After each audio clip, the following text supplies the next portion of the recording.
Előbb Desnestől, vagy pисатель Султан Бишофер у Бергяшева, автор книги «Царапины на осколках». Султан приравнен чеченскому Чехову на презентации его книги. И что Desneš vai tagad iš saviem polniešu uzlūgt давал.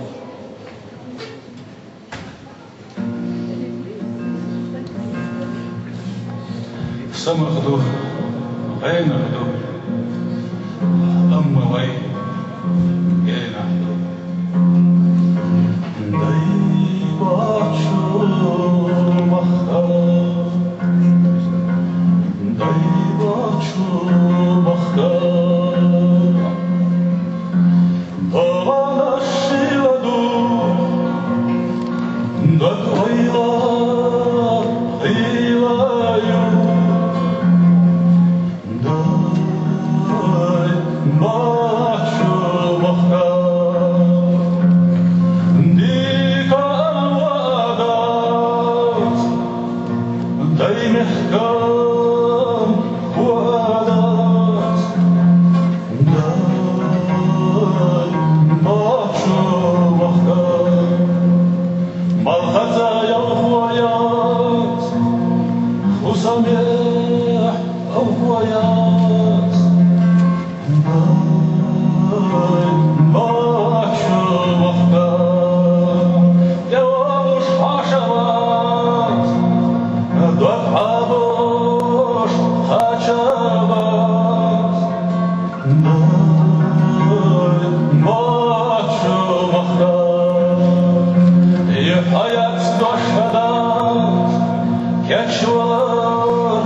Can I